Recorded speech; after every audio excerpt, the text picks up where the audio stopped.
අපි ගෝලීය සංවර්ධනය පිළිබඳව අවධානය යොමු කරනවා. ලෝකයක් සංවර්ධනය කරා ගමන් කරන ගමන් මගේදී විශේෂයෙන්ම මානව සම්පත් සහ භෞතික සම්පත් සංවර්ධනය කෙරෙහි අවධානයක් වැඩි වශයෙන් යොමු කරනවා.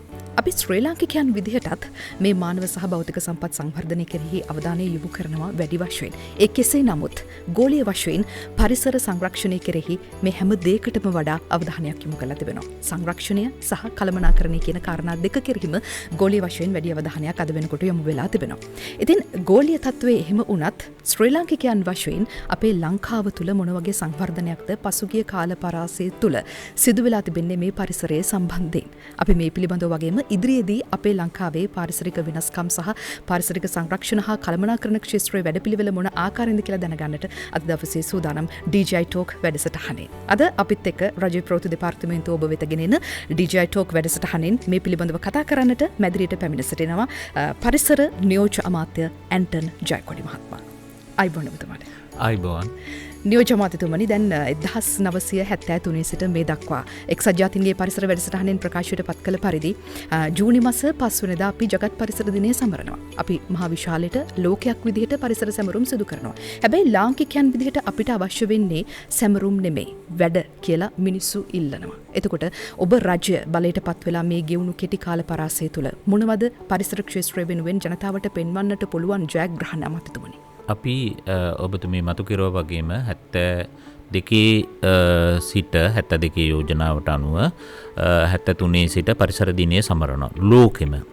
හැබැයි දැනට වසර 50කට අධික කාලයක් අපි මේක සැමරුවට පාරිසරික ගැටලු සම්බන්ධයෙන් මේක විසඳීමක් නැහැ. මේකට කිසිම වැඩපිළිවෙලක්, ඒ කියන්නේ මේ පරිසර අපි මේ මොහොතේ මුහුණ දෙන පාරිසරික ගැටලු වලට තිතත් යන්න බැරි වෙලා තියෙනවා.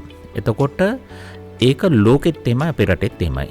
හුදු පරිසර දිනයක් කියලා සමරන්නේ ගස් පැල ටිකක් හිටවනවා, අන්න එදාට සමරනවා, දේශනයක් තියෙනවා, නෝ ටික තමයි.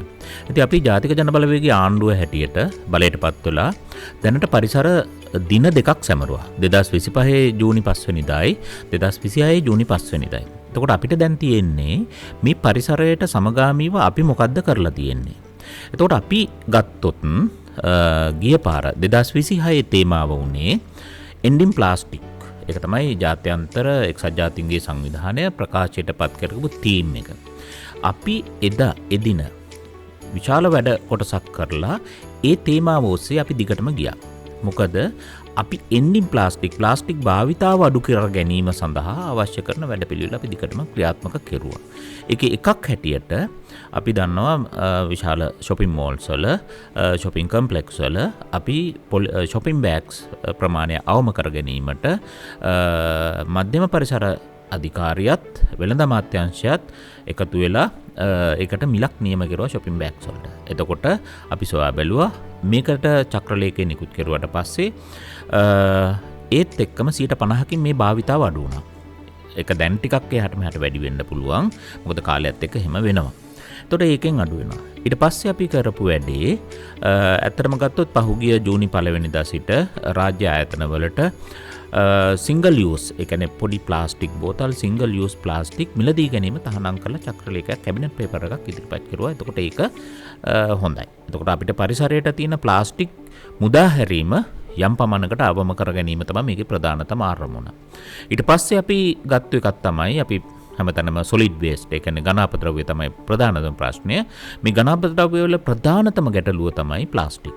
එතකොට අන්න ඒක පරිසරයට මුදා හැරෙන ප්ලාස්ටික් ප්‍රමාණය අවම කරගන්න ඕනේ. ඉතින් අපි ලබන පාර්ලිමේන්තු සැසියේදී 24 වෙනිදා සාකච්ඡාවට ගන්නවා ජාතික පාරිසරික පනත. මෙන්න මේ ජාතික පාරිසරික පනතේ තියෙනවා extended producer responsibility. එහෙම නැත්නම් නිෂ්පාදකයාගේ විස්තීර්ණ වගකීම. ප්ලාස්ටික් සහ පොලිතීන් තමයි අපි ආරම්භයේදී මේ නිෂ්පාදනය කරන ප්ලාස්ටික් සහ පොලිතීන් ප්‍රමාණය එකතු කිරීමේ වගකීම ඒ නිෂ්පාදකයාට පැවරෙනවා. මේක ජනතාවත් සමග පාරිභෝගිකයත් මේකට සම්මාදමක් දක්වනවා. හැබැයි මූල්‍යමය පැත්තෙන් නෙමෙයි, සහයෝගයක් දක්වනවා. මොකද එතන සහයෝගය නැත්නම් අපිට මේ වැඩි කරන්න බෑ. එතකොට අපි මේක තුල අපි බලාපොරොත්තු වෙනවා වසර කීපයක් තුළ මේ ප්ලාස්ටික් පරිසරයට මුදා හැරෙන ප්‍රමාණය සැලකිය යුතු ප්‍රමාණයකින් අඩු කරන්න. ඉතින් අපි 2025 තීම් එක තමයි මෙන්න මේ එන්ඩින් ප්ලාස්ටික්. එතකොට අපි ඒ වසර පුරාවටම ඒ තීම් එක ඔස්සේ වැඩ කරලා තිනවා. ඒ වගේම අනිකුත් පාරිසරික සාධකයන්. දැන් 2026 තීම් එක තමයි අපි ෂණික මේ ක්ලයිමේට් චේන්ජ් වලට එහෙම නැත්නම් දේශගුණික විපර්යාස වලට ෂණික මැදිහත් වීමක් කියන එක. අන්න ඒ වෙනුවෙන් අපි දීර්ඝ කාලීනව වැඩක් හැටියට අපි වැඩ කරනවා. ඒතකොට අපිට මේ අවුරුද්ද පුරාවට අපි විශාල වැඩ කොටසක් කරලා තියෙනවා. විශේෂයෙන්ම අපිට තියෙන ප්‍රධානතම කාර්යය තමයි 2050 වෙනකොට අපි මේකේ අපි ග්‍රීන් හවුස් ගෑසස් කියන එක අපි අඩු කරගන්න ඕනේ, සීරෝ කරන්න ඕනේ. අපි ඒ කියන්නේ බැලන්ස් එක තියෙන එකයි ඇබ්සෝබ් කිරිල්ලයි එමිෂන් එකයි පිට කිරීමයි සමාන කරන්න ඕනේ. බිඳුව කරන්න ඕනේ. එතකොට අන්න ඒ දාට අපිට කියන පරිසරය බොහොම ලස්සන පරිසරයක් බවට පරිවර්තනය කරගන්න. අන්න ඒක වෙනුවෙන් වැඩපිළිවෙළවල් අපි ක්‍රියාත්මක කරනවා.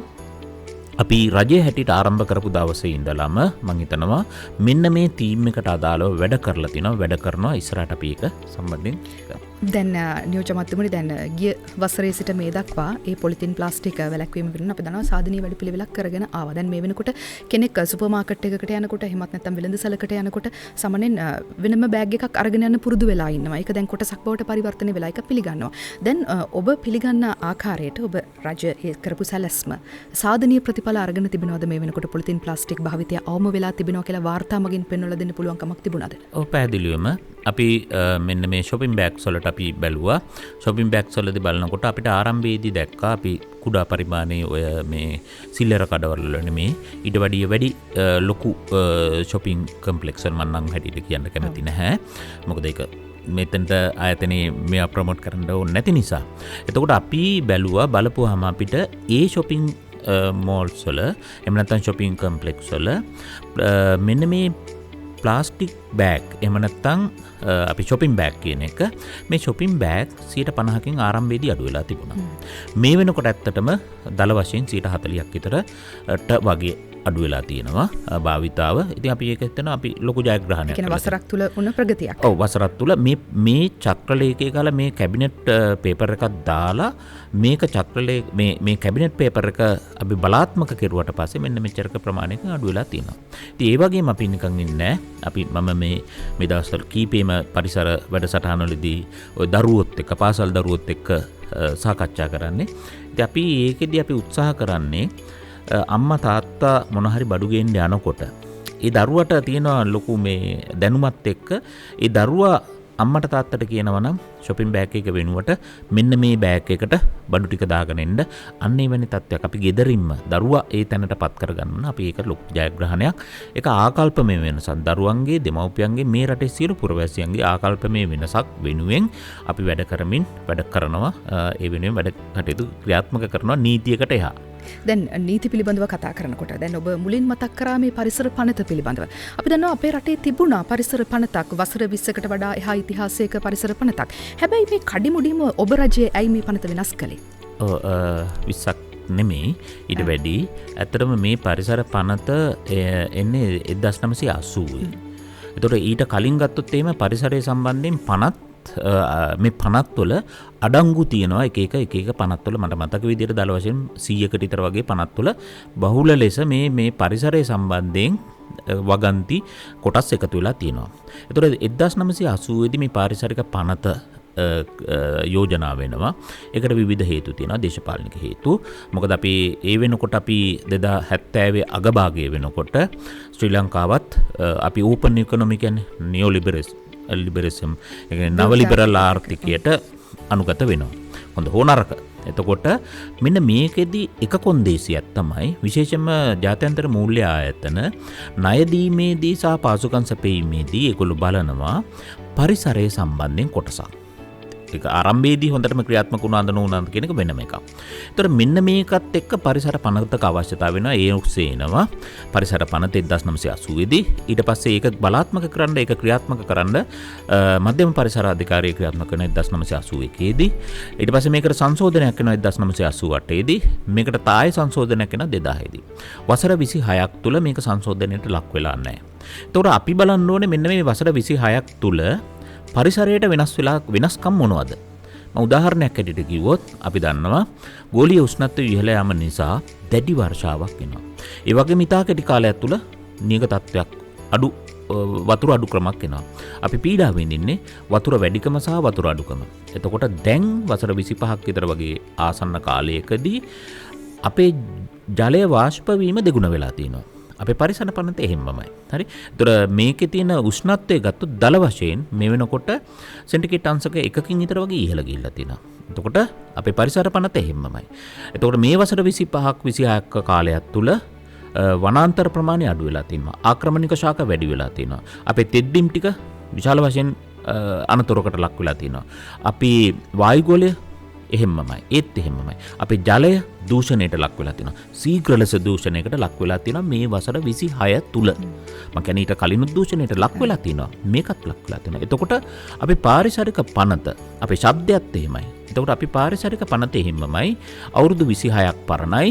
මේ වෙනස් වෙච්ච, ඒ 26ක කාලයක් තුල වෙනස් වෙච්ච පරිසරයට අදාළ වෙන පනතක් නෙමේ මේ තියෙන්නේ. එතකොට අපිට මේක විනාශකම් කරන්න ඕනේ. සංශෝධන එකතු කරන්න ඕනේ. අන්න ඒ සංශෝධනයක් එක්ක තමයි ඉදිරියේදී ජාතික පාරිසරික පනත ක්‍රියාත්මක කරන්න අපි ලබන සැසියේදී පාර්ලිමේන්තුවට ගෙනල්ලා අපි මේක විවාදයට ලක් කරලා සම්මත කරන්න අපි බලාපොරොත්තු වෙන්නේ. ඉතින් මං හිතනවා මේක කාලෝචිතයි.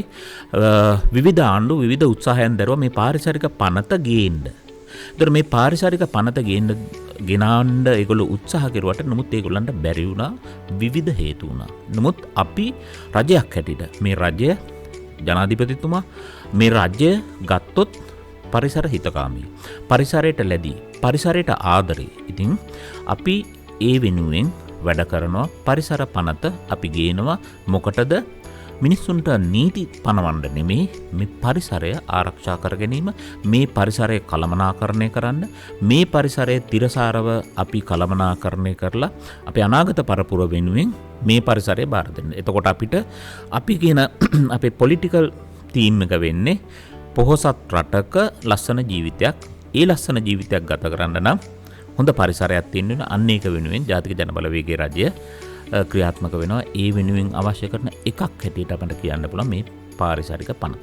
දැන් ඒ වෙනුවෙන් ක්‍රියාත්මක වෙන තවත් වැඩපිළිවෙලක් විදිහට දැන් වනස්පති ජාතික වැඩසටහන ක්‍රියාත්මක කරනවා. අපි දන්නවා රක්ෂිත විදිහට වනාන්තර 86ක් වසරක් වෙනි කෙටි කාලයක් තුළ නම් කරලා තිබෙනවා ඔබ රජය විසින්. ඒ සාධනීය වැඩපිළිවෙලක් විදිහට පොදු ජනතාවත් පිළිගන්නා කාරණයක් වෙලා තිබෙනවා.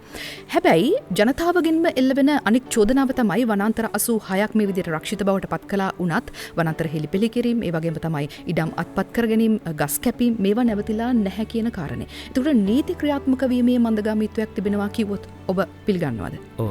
දැන් අපි ආරම්භයේදීම ගත්තොත් මෙන්න මේ වනාන්තර 86ක් පළවෙනි වසර මේ කීපය තුල ගිය පාර අපි ගත්තොත් පරිසර දිනයේ සිට 2025 මේ වෙනකොට අපි පහුගිය පාරිසරික දිනේදීත් අපි වනාන්තර 3ක් අපි රක්ෂිතයන් බවට පරිවර්තනය කෙරුවා. එතකොට අපිට ඇයි එහෙම වුනේ? අපි දන්නවා විශාල වනාන්තර අපි රක්ෂිත හැටියට එහෙම නැත්නම් අපි රක්ෂිතයක් හරි නීතිය ක්‍රියාත්මක කරන්න පුළුවන් වනාන්තර ප්‍රමාණය තියෙන්නේ 19%ක් 18ක් 19ක විතර වගේ ප්‍රමාණයක්. හැබැයි අපි වනාන්තර ප්‍රමාණය ගත්තොත් 29.2ක්. එතකොට මෙන්න මේ 10%කට වැඩි ප්‍රමාණයකට අපේ මේ පොළොවේ තියෙන වනාන්තර රක්ෂිතයන් හෝ නීතිය ක්‍රියාත්මක කරන්න බැරි තැනක තමයි තියෙන්නේ. ඒතර අපි මොකද්ද කරන්නේ? මෙන්න මේ සැලකිය යුතු ප්‍රමාණයක් අපි රක්ෂිතයන් බවට පරිවර්තනය කරන්න ඕනේ. මොකද මේක නීතිය ක්‍රියාත්මක කරන්න. අන්න එහෙම නැති තැන්වල මොකද මේ වනාන්තර අනතුරක තියෙන්නේ? මොකද මේවා එලිපෙහෙලි කරනවා. විවිධ සමාගම් විසින් එලිපෙහෙලි කරගන්න මිලදී අරගෙන එලිපෙහෙලි කරනවා. ඒ වගේම දේශපාලන හිතවත්කම්මත එලිපෙහෙලි කරුවා ගොඩාක් විශාල වනාන්තර ප්‍රමාණයක්. ඒ වගේම පාරිසරික සංවර්ධනයේදී අපි හිතන්නේ නැති විදිහට මේ වනාන්තර ප්‍රමාණයක් අනවශ්‍ය ලෙස එලිපෙහෙලි කරුවා ගස් කැපීමේ අරමුණ වෙනුවෙන්. මෙන්න මේ අනාරක්ෂිතව තියෙන වනාන්තර ප්‍රමාණය ආරක්ෂා කර ගැනීම වෙනුවෙන් රක්ෂිත බවට පරිවර්තනය කරනවා. ඒකට අන්න ඒකේ වැඩපිළිවෙලක් හැටියට ඊටාම කුඩා ප්‍රමාණයක් තමයි අපි මේ රක්ෂිත හැටියට නම් කරලා තින්නේ 86 වුණත්. හැබැයි තව විශාල ප්‍රමාණයක් තියෙනවා මේක රක්ෂිත බවට පරිවර්තනය කරන්න. අපි යනවා කඳුමුදුන් වල වනාන්තර ටික අපි රක්ෂිත බවට පරිවර්තනය කරන්න ඕනේ. ඒ වගේම ජලපෝෂක ප්‍රදේශවල තියෙන වනාන්තර ප්‍රමාණය රක්ෂිත බවට පරිවර්තනය කරන්න ඕනේ.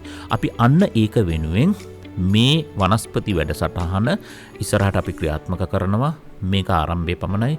ඉස්සරහට දැන් අපි අවශ්‍ය කරන වනාන්තර ප්‍රමාණය හඳුනාගෙන තව තීව්‍ර කරමින් මේ වනස්පති වැඩසටහන තීව්‍ර කරමින් ඉතා ඉක්මනින් මේ රක්ෂිත බවට ගැසට් කරලා අපි රක්ෂිත බවට මේවා ආරක්ෂා කර ගැනීමේ වැඩපිළිවෙල. එතකොට මේකේ ඇත්තටම ගත්තොත් ඔබ මතු කරපු එකේ ජනතාව ඉදිරිපත් වෙනවා කියනවා මේ නීතිය ක්‍රියාත්මක කරන්න බැරි වනාන්තර කපනවා එලිපෙහෙලි කරනවා. ඔව් අපි ඒක පිළිගන්නවා. අන්න ඒක වළක්වා ගැනීම සඳහා තමයි මේ වනස්පති වැඩසටහන. අපි ඊට අමතරව මෙන්න මේ වනාන්තර සම්බන්ධයෙන් අපි ආරම්භ කරලා තියෙනවා වන සුරකිම් ඒකකයක්. ඕනෑම වෙලාවක පැය 24 තුළ මේක ක්‍රියාත්මක වෙලා තියෙන්නේ. ක්‍රියාත්මකයි 1995 කියන දුරකථන අංකයට දැනුම් දෙන්න පුළුවන්. එතකොට එතන තියෙනවා අපේ ආරක්ෂක හමුදාව, වන ජීවී දෙපාර්තමේන්තුව, වන සංරක්ෂණ දෙපාර්තමේන්තුව, පොදුවේ ඒකාබද්ධව අපේ පොලිසිය ඒකාබද්ධව සිදු කරන ලබන ක්‍රියාවලිය. එතකොට මේක ඕනෑම වෙලාවක වන විනාශයක් සිද්ධ වෙන ඕනෑම තැනක අපේ රටේ පුරවැසියන්ට ඒක දැනුම් දෙන්න පුළුවන්. ඒක ඉතාම හොඳට ක්‍රියාත්මක වෙමින් පවතිනවා. දැන් මේ වනසුරුකම වැනි වැඩසටහන් ඔස්සේ නීති ක්‍රියාත්මක වෙන ආකාරයක් වැඩපිළිවෙලක් තිබෙනවා. ඒකට ඇත්තට මේ ක්‍රියාත්මක වෙන වැඩපිළිවෙල අපි තවදුරටත් විස්තර කරමු නියෝජ්‍ය අමාත්‍යතුමනි. ඒ වගේම තමයි ලැබිලා තිබෙන පැමිණිලි වලට ගත්ත ක්‍රියාමාර්ග තිබෙනවද? ඔව්. විශේෂයෙන්ම ගත්තොත් කවුරු හරි කෝල් එකක් දුන්නාම ඒක රෙකෝඩ් කරගන්නවා, ප්‍රදේශය රෙකෝඩ් කරගන්නවා. එතකොට ඒකෙදි මට මතක විදිහට එවැනි අවස්ථාවන් මේ කෙටි කාලය තුළ 150ක් 175ක විතර වගේ අපිට ලබා දීලා තියෙනවා. මේකෙන් අපි 50ක 60ක ප්‍රමාණයක් පැටලීම් ප්‍රමාණයක් කරලා අවශ්‍ය නීතිමය පියවර අරගෙන තියෙනවා. ඇත්තටම ගත්තොත් සමහර ඒවා මේක එනකොට ඊ අදාළ ප්‍රදේශයේ විමසලා බලනකොට ඒ සිද්ධිය වෙලා ඉවරයි. අදාළ පුද්ගලයෝ නැහැ. එතනින් පැනලා ගිහිල්ලා එතනින් ඉවත් වෙලා ඔන්න ඔහම සිද්ධි ගොඩක් වාර්තා වෙනවා. ඒතර අපි ක්‍රියාත්මක වෙන්නේ කිසියම් කෙනෙක් මේ 1995ට කෝල් එකක් දුන්නාම එතනින් අදාළ ආයතනයේට ඒ කියන්නේ වනජීවී හෝ වන සංරක්ෂණ දෙපාර්තමේන්තුවට දැනුම් දීමක් කරනවා. ඒ වගේම මේ ළඟම තියෙන STF එකට දැනුම් දෙනවා. ඒ වගේම ආරක්ෂක හමුදාවන් වලට දැනුම් දෙනවා. ඒකාබද්ධව මෙහෙයුමක් සිදු කරනවා. ඉතින් අන්නේ ඒකාබද්ධ මෙහෙයුම් ඊටම සාර්ථකයි. තව මේවල අඩුපාඩුකම් තියෙනවා. ප්‍රමාණය මදි වෙන්න පුළුවන්. ඇත්තටම ගත්තොත් මේක ආරම්භය. අපි මේක ඉතාමත් හොඳට ක්‍රියාත්මක කරන්න අවශ්‍ය කරන නිතරම අපි සාකච්ඡා කරනවා. මේ දැනට මාසෙකට විතර කලිනුත් අපි මේ ආරක්ෂක හමුදා සමග සාකච්ඡා කරනවා. මෙන්න මේ වනසුරැකීම සම්බන්ධයෙන් කොහොමද තව මේක තීව්‍ර කරන්න කියලා. ඉතින් ඒක අපි ක්‍රියාත්මක කරන්න බලාපොරොත්තු වෙනවා. ඒ වගේම තමයි අපිට දැන් තියෙන එකක් තමයි අපි නේවි එකත් එක්ක ගැනේ අපි නේවි එක සහ වෙරළා රක්ෂණ දෙපාර්තමේන්තුව එක්ක පරිසර අමාත්‍යාංශයේ ආයතන ටික අපි සාකච්ඡා කරුවා.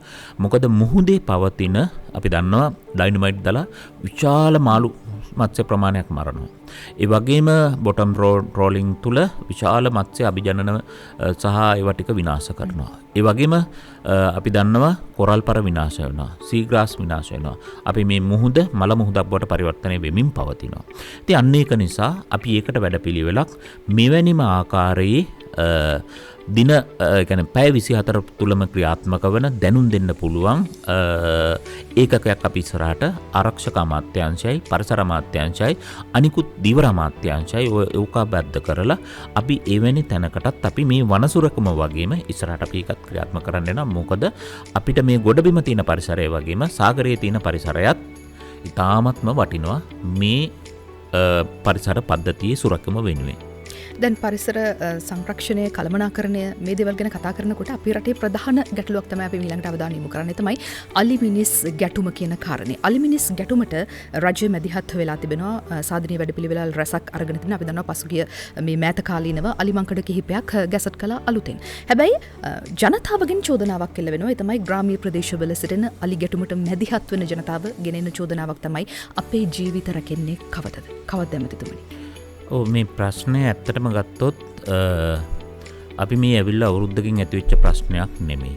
හැබැයි අපි එහෙම කියලා මේ ප්‍රශ්نين පලා යන්නෙත් නැහැ. මොකද මේක ක්‍රමානුකූලව වැඩි වෙවි එන ආපු ප්‍රශ්නයක්.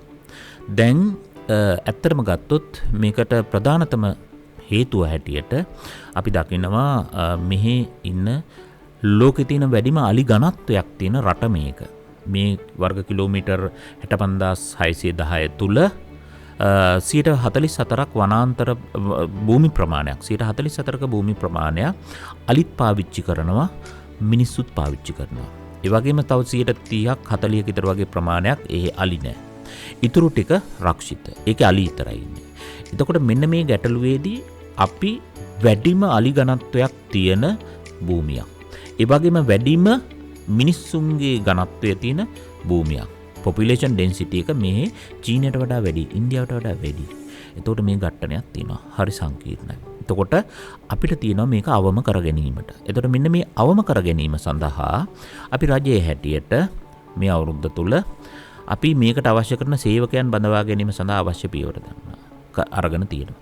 අපි මේකට අවශ්‍ය කරන භෞතික සම්පත් වාහන ලබා දීම සඳහා අවශ්‍ය කරන පියවර අරගෙන තියෙනවා.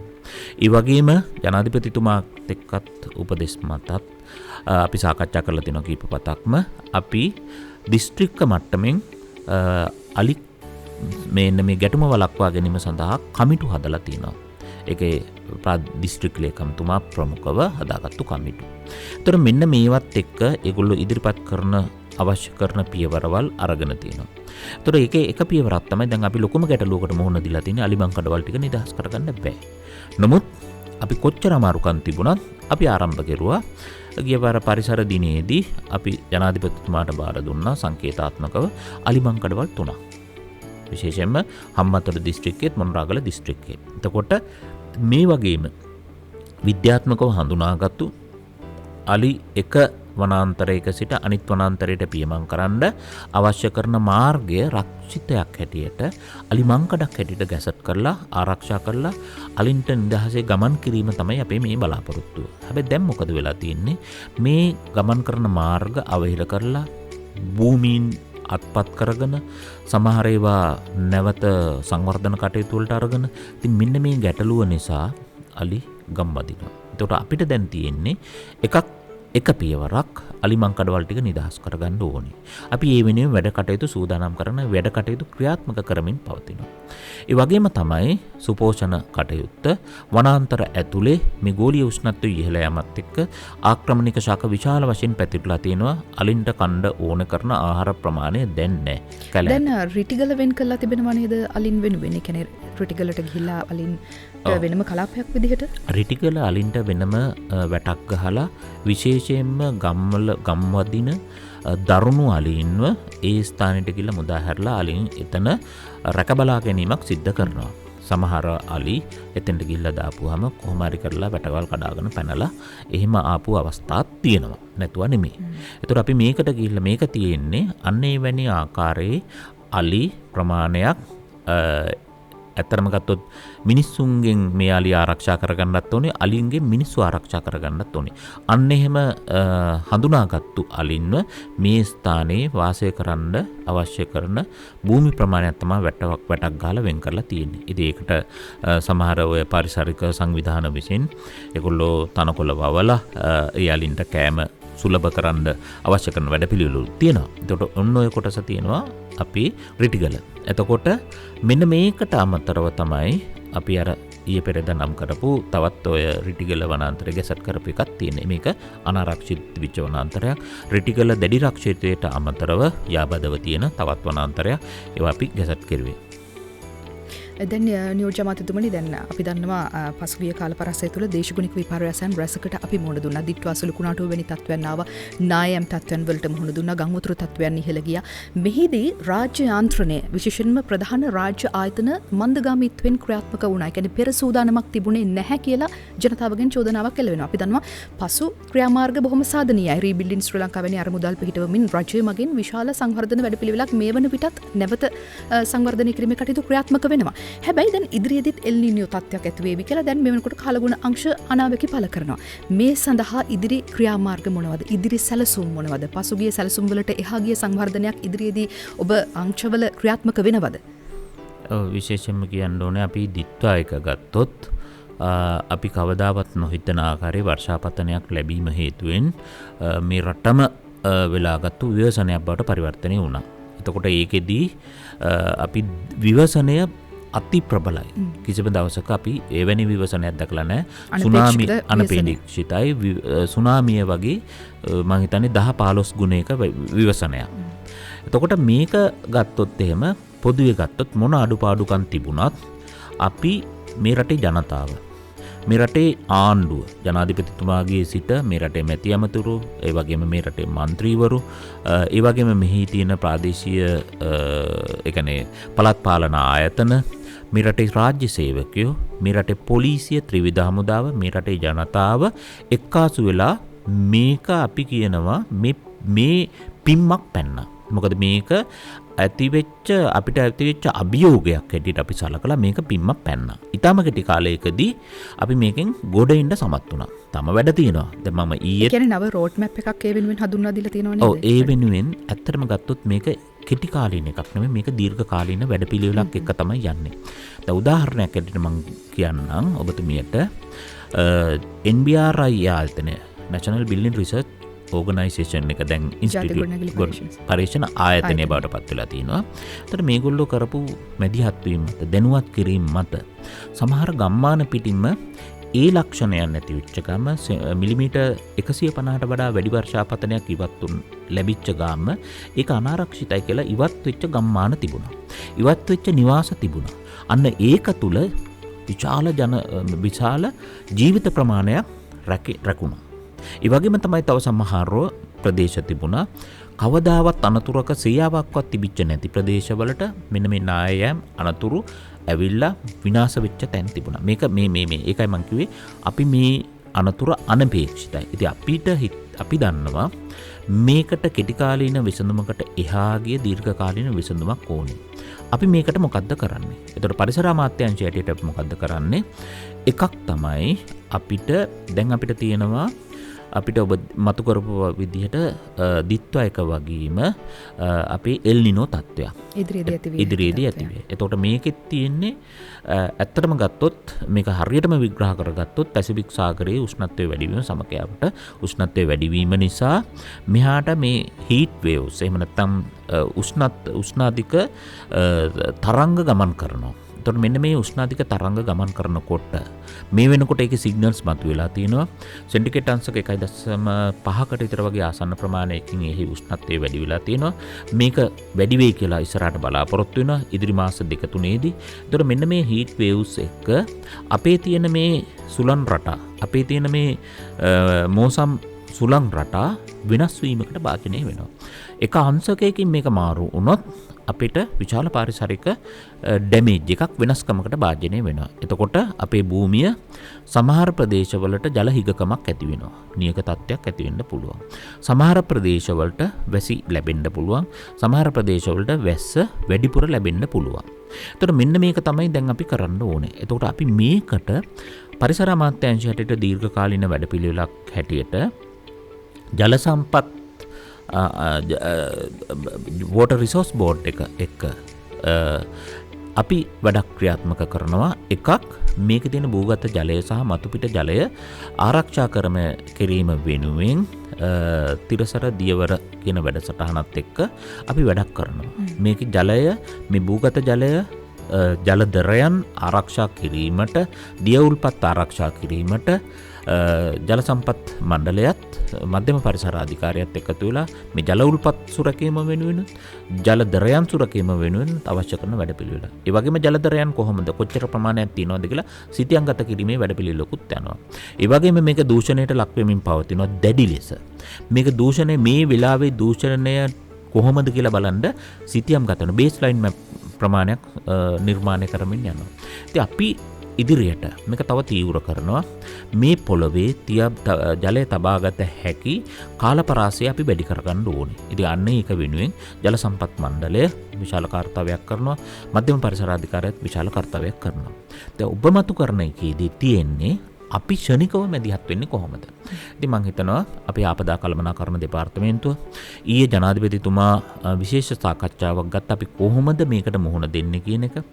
ජලය හිගකමයි ජලය වැඩිකමයි විශේෂයෙන්ම ජලය හිගකමක් ආවොත් අපි කොහොමද මේකට මුහුණ දෙන්නේ? එතකොට ඒකෙදී අපිට තියෙන්නේ කුෂි කර්මාන්තය අපි පානීය ජලය හයිඩ්‍රෝ විදුලි උත්පාදනය අනිත් පැත්තෙන් පරිසරයට පරිසර පද්ධතීන් වල සුරැකීම වෙනුවෙන් අවශ්‍ය කරන ජලය. ඉතින් අපිට තියෙනවා ඇත්තටම පානීය ජලය ලබා දීම වෙනුවෙන් කෙටි කාලීනව කොහොමද අපි මේකට මුහුණ දෙන්නේ? ඊළඟට අපිට විදුලි උත්පාදනය වෙනුවෙන් කොහොමද? කර්මාන්ත සඳහා කොහොමද? ගොවිතැන සඳහා කොහොමද? ඉතින් මෙන්න මෙහෙම ජල හිගකමක් ආවොත් මම හිතනවා අපි සමහර ඒවා අපිට අත්හරින්න වෙනවා. අත්හරින්න කියන්නේ කුඹුරු වගාව වගේ ඒවා අත්හරින්න වෙනවා. ඒවා කෙටි කාලීන භෝගවලට අපිට ජලය ඉතාම අඩුවෙන් පාවිච්චි කරන භෝගයන් වලට අපිට යන්න වෙනවා. එහෙම වුණොත් ඒ ගොවින්ට මොකද වෙන්නේ? කියන්නේ කුඹුරු වගා කරන ගොවින් ඉන්නවා. එහෙම නම් අතුරු භෝග හරහා යොමු වෙන්න අවශ්‍ය වෙනවද? කොහොමද ඒ වැඩ පිළිවෙල? අතුරු භෝග හරහා යන්න වෙනවා. වැඩි අපිට තියෙන්නේ අපිට හඳුනා ගන්න පුළුවන් නම් මේ අහවල් දිස්ත්‍රික්කයට මේක නියඟ තත්ත්වයක් ඇති වෙන්න පුළුවන් කියලා හඳුනා ගන්න පුළුවන් නම් අපිට දැම්මම වැඩ කරන්න පුළුවන්. හැබැයි මේක එහෙම හඳුනා ගන්න බෑ. මොකද කොයි පැත්තට මොකද්ද වෙන්නේ කියන එක අපිට ඒක තමයි සාමාන්‍ය තත්ත්වය. මේ එල් නිනෝ තත්ත්වයක් සාමාන්‍ය දල වශයෙන් අවුරුදු 3යි අවුරුදු 7යි අතර කාලයක් තුල එන්න පුළුවන්. ඒක සමහරවිට නොඑන්නත් පුළුවන්. එතකොට අනුමාන කරනවා 2016 දී සැලකිය යුතු විශාල එකක් ඇවිල්ලා තිනවා එල් නිනෝ තත්ත්වයක්. උෂ්ණත්වයේ සැලකිය යුතු ප්‍රමාණයක් ඉහළ ගිහිලා තිනවා පැසිෆික් සාගරේ. ඒතර ඒත් එක්ක අපිට මෙහාට ලැබිච්ච එක තමයි දෙවන්ත වර්ෂාපතනය. හැබැයි ඊට වැඩිය වර්ෂාපතනයක් අපිට දිත්වකින් ආවා. ඒක එල් නිනෝ නෙමෙයි. එතකොට අපිට මේ සුළුකුණාටු තත්ත්වයක් සාමාන්‍යයෙන් ඔය අන්තර්මෝසමේදී සුළුකුණාටු තත්ත්වයන් එනවා. මේකත් එක්ක තමයි වැඩිපුරම වර්ෂාපතනයක් එන්නේ දැඩි වර්ෂා. දැන් මේ ගෝලීය උෂ්ණත්වයත් එක්ක මොකද වෙලා තියෙන්නේ? එවැනි දේවල් ලැබීම දැඩි වර්ෂාපතන ඉතා අධික වර්ෂාපතනයන් ලැබීම කෙටි කාලවල වලදී සිද්ධ වෙනවා. ඒ වගේම ඉතා කෙටි කාලයක් තුල මිලිමීටර් 4500 වගේ වර්ෂාපතනයක් එනවා. මේක අපි පොළොවට උරත් දෙන්න ඒකින්ද ෆ්ලඩ් වෙන්න පටන් ගන්නවා. ඉතින් මම කියන්නේ අපි දැන් එන්න එතෙන්ට තමයි. අපි විතරක් නෙමෙයි මුළු ලෝකෙම නිකන් මේකට කොහොමද අපි මුහුණ දෙන්නේ? මේවා කොහොමද මිටිගේට් කරන්නේ? මේකට මුහුණ දෙන්නේ කොහොමද කියන එක දැන් ඒගොල්ලෝ කරගෙන යනවා. මොකද අපි මේ පරිසරය, අපි මේ මහ පොළව, අපි මේ සියලු ඉදිකිරීම් අපි කරලා තියෙන්නේ මිලිමීටර් 150ට 100ට අදාළ වෙන වර්ෂාපතනයන්ට 500ක් 600ක් වුණොත් ඒවා අපිට හිතා ගන්නත් බෑ. මේ කඳු බෑවුම් අන්නේ වර්ෂාපතනයක් ලැබුණොත් නේද? දැන් මිලිමීටර් 100ක වර්ෂාපතනයකට තමයි මේවා ස්ටේබල් වෙලා තියෙන්නේ. 150කට මේවා ස්ටේබල් ස්ථායි වෙලා තියෙන්නේ. මිලිමීටර් 500ක් ලැබුණොත් මොනවා වේද කියලා අපිට හිතන්න බෑ. මේවා අනිවාර්යයෙන්ම මේක ඒ තත්වයන්ට හදාලා වෙන පරිදි මේක නැවත රීඇඩ්ජස්ට් කරනවා. එතකොට විනාශය ප්‍රබලයි. ඉතින් මම හිතනවා දැන් අපි අලුතෙන් හිතන්න ඕනේ අපේ ස්ට්‍රක්චර්ස්, අපි ඩිසයින්, අපේ පරිසරය, අපේ ඉදිරි කටයුතු අන්න ඒවත් එක්ක සලකලා තමයි අපිට ඉස්සරහට යන්න වෙන්නේ. එවැනි විනාශයක් නොම වේවා කියලා තමයි හැමදෙනාගේම ප්‍රාර්ථනා. ඉතින් හැබැයි ඔබ කියන ආකාරයට රජය මගින් සහ අමාත්‍යාංශය මගින් සාධනීය වැඩපිළිවෙලක් මේ වෙන විටත් සකස් කර තිබෙන කියන පූර්ව සූදානමක් තිබෙනවා. නියෝජ්‍ය මහත්මතුමනි, මගේ ඊළඟ ප්‍රශ්නේ තමයි දැන් අපි ආර්ථිකමය වශයෙන් සංවර්ධනය කෙරෙහි අවධානය යොමු කරනකොට විශේෂයෙන්ම එළවෙන ප්‍රධාන චෝදනාවක් තමයි ඔබ අමාත්‍යාංශයට මේ පරිසර බලපත්‍ර නිකුත් කිරීම. හැබැයි දැන් මේ බලපත්‍ර නිකුත් කරනකොට ඔබට තෝරගන්න සිද්ධ වෙනවා ආර්ථිකයද එහෙමත් නැත්නම් පරිසර සංරක්ෂණයද? අපිට ඇත්තටම ගත්තොත් මේ සංවර්ධන කටයුත්තක් බලක්වන්න බෑ. මොකද අපි මානවය හැටියට අපේ ආර්ථිකයත් එක්ක බද්ධ කරනකොට මේ සංවර්ධන කටයුතු ඕනේ. එතකොට අපිට මේ සංවර්ධනය කියන එක කොහොම එකක් වෙන්න ඕනේද? පාරිසරික මිතුරු සංවර්ධනයක් වෙන්න ඕනේ. එතකොට දැන් මේ පාරිසරික බලපත්‍ර ලබා ගැනීම සිද්ධ වුණේ කොහොමද? ඇත්තටම ගත්තොත් අපි දන්නවා සමහර ව්‍යාපෘති තම දේශපාලන තක්කඩිකමට අත්සන් කරලා කිසිදු පාරිසරික ඇගයීමක් නොකර ආරම්භ කෙරුවා. ඒතර අපි එහෙම නෙමෙයි. ඒකේ ප්‍රතිවිපාක අපි අත්විඳා. අපි එහෙම නෙමෙයි. මෙතෙක් කලක් සිදුුනේ ආකාරයට ඒක ආකාරයට. හැබැයි අපි යම්කිසි වැඩපිළිවෙලක් යම්කිසි සංවර්ධන කටයුත්තක් නම් නිවැරදි ලෙස පරිසරය ගැන අධ්‍යයනය කරලා නියමාකාරයෙන් අධ්‍යයනයකින් පස්සේ ඒ අදාළ පාරිසරික බලපත්‍ර ලබා දෙනවා. ඇත්තටම අපිට වර්තමාන රජයට අවශ්‍ය වෙලා තියෙන්නේ පාරිසරික හතුරු සංවර්ධනයක් වෙනුවට පාරිසරික මිතුරු සංවර්ධනයක් තමයි. මොකද මේ අපේ පරිසරය කියන එක ඇත්තටම ගත්තොත් මේක මහා ධන ස්කන්ධයක්. මොකද අපේ ට්‍රෙෂරි එකේ තියෙන මුදල් වලට වැඩිය මේ අපේ අපට පරිසරයේ තියෙනවා. ඉතින් අපි අන්න ඒවා ඇත්තටම ගත්තොත් අපේ ප්‍රාග් ධනයක් තියෙන්නේ මෙතන. ගැන මේක මුදල් බවට මුදල් මේකින් කොච්චර මුදල් මේ පරිසරයට කිසිදු හානියක් නොකර කොපමණ මුදලක් අපිට උපයන්න පුළුවන්ද කියන එක අපි තාමත් අපි ඉන්නේ. මං කියන්නේ ලෝකෙත් එහෙමයි අපිත් එහෙමයි අපිට මේක ඉන්නේ. එතකොට අපිට මේක ජාතික ආර්ථිකයත් එක්ක බද්ධ කරගන්න ඕනේ ඉතා පරිස්සමෙන් දෙපැත්තම බැලන්ස් කරමින් මේක ආරක්ෂා කරගනිමින් මේ පරිසරයේ තියෙන දේවල් මේ ආර්ථිකයට මෙහෙවාගන්නේ කොහොමද මේවා කළමනාකරණය කරගනිමින් මේවා ආරක්ෂා කරගනිමින් තිරසාරව අපි මේක කළමනාකරණය කරගන්නේ කොහොමද? අන්න එතන ඇත්තටම ලොකු වැඩක් තියෙනවා පරිසර අමාත්‍යාංශයට. ඉතින් අපි ඒක පිළිබඳව වැඩ ටිකක් කරනවා. නියෝජ්‍යමත්තුවනි මගේ අවසාන ප්‍රශ්නය මේ ජනතාව අහන ප්‍රශ්නයක්. දැන් ඔබ බලයට පත්වෙලා ඔබ රජය පරමාධිපත්‍ය බලය විදිහට ගත්තම ජනතාවගේ වැඩිම පරමාධිපත්‍ය බලයක් අරගෙන ආපු රජයක් විදිහට මේ වෙනකොට ඔබ පරිසර අමාත්‍යාංශය විදිහට නියෝජ්‍ය මාත්‍ය ඇන්ටන් ජයකොඩි කියන නම තවත් අවුරුදු 10ක් ගියාට පස්සේ මිනිස්සු කියයිද? එහෙම කියන මට්ටමට සේවයක් මේ ගෙවුණු කාල පරසය තුළ ඔබ කළා තිබෙනවාද සහ තවත් ඉදිරියේදී මොන වගේ සැලසුම්ද තිබෙන්නේ? විශේෂයෙන්ම කියන්න ඕනේ අපි රජයක් විදිහට අපි විශාල වැඩ කොටසක් කරනවා පරිසර අමාත්‍යාංශයේ විදිහට. ඒතර මේකෙදී අපි බලාපොරොත්තු වෙන්නේ අපි කරන ලද වැඩේ අපි ගනු ලබන ක්‍රියාමාර්ග ඉදිරියට ගමන් කිරීම තමයි අපි බලාපොරොත්තු වෙන්නේ. වනසුරකම. එහෙම නැත්නම් තිරසර දියවර. එහෙම නැත්නම් අපි ප්ලාස්ටික් භාවිතාව අඩු කිරීම. ඔවැනි ආකාරයේ වැඩ විශාල ප්‍රමාණයක් යනවා. ඉතින් අපිට අවශ්‍ය කරන්නේ පරිසරයට අවශ්‍ය කරන වැඩපිළිවෙල මිසක් අපේ නමක් නෙමෙයි. ඉතින් මම හිතනවා අපේ රජය ඔබ හොඳට බලන්න අපේ රජයේ කිසිම තැනක මූණු දාලා බෝඩ් ගහලා අපේ නම් දාලා විවෘත කිරිලි එහෙම නැත්නම් වැඩසටහන් වල එවැනි දේවල් නැහැ. එතකොට අපිට ඇත්තටම ගත්තොත් අපිට පුද්ගලිකව අපි මතුවෙන චරිතයකට වැඩිය තව අවුරුදු 5කින් තව අවුරුදු 10කින් මතුවෙන චරිතයකට වැඩිය අපිට අවශ්‍ය කරන්නේ ජනතාවාදී ආණ්ඩුවකින් එහෙම නැත්නම් මේ ආණ්ඩුව විසින් මේ ජනතාවාදී ආණ්ඩුවක් ජාතික ජනබලවේගී ආණ්ඩුව විසින් පරිසරය මෙන්න මෙතෙන්ට ගෙනාවා කියන නිශ්චිත අරමුණ තමයි. ඒකට අපිට පුද්ගලිකත්වයක් අපිට අවශ්‍ය නැහැ.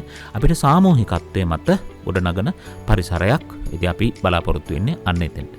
පරිසර ක්ෂේත්‍රය තුළින් අපේ රට ඉදිරි වසර කිහිපය තුළ මොනතරම් සාක්ෂාත් කරගන්නේ විද ජයග්‍රහණ සහ මොනතරම් සාධනීය තැනකට ගමන් කරාවිද කියන අපේක්ෂාව තමයි අපි හැමෝගෙම හිත තුළ තිබෙන්නේ. පොදු ජනතාව විදිහට පොදු ජනතාවගේ අපේක්ෂාවෙන් බලයට පත් වුණු රජයක් විදිහට ජාතික ජනබලවේගයේ රජයේ පරිසර අමාත්‍යාංශයේ ඉදිරි වැඩපිළිවෙල මොන ආකාරයෙන්ද කියන කාරණේ පිළිබඳව තමයි අද රජයේ ප්‍රවෘත්ති දෙපාර්තමේන්තුව ඔබ වෙත ගෙනෙන DJI ටෝක් වැඩසටහනෙන් අපි අවධානය යොමු කළේ. දැන් අදත් මේ වැඩසටහනෙන් තොරතුරු විග්‍රහ කරන්නට අපිත් එක්ක සම්බන්ධ වීම පිළිබඳව අපි ස්තුතිවන්ත වෙනවා. පරිසර නියෝජ්‍ය අමාත්‍ය ඇන්ටන් ජයකොඩි මහතාට බොහොමත්ම ස්තුතියි නියෝජ්‍ය අමාත්‍යතුමනි.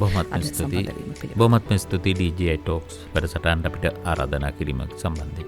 මෙවැනිම සාධනීය සහ ඔබට වැදගත් වන කාලීන වැඩසටහනක් සමගින් යලිත් අපි මුණ ගැසෙමු DJI ටෝක් තුළින්. සුබ දවසක් ඔබට.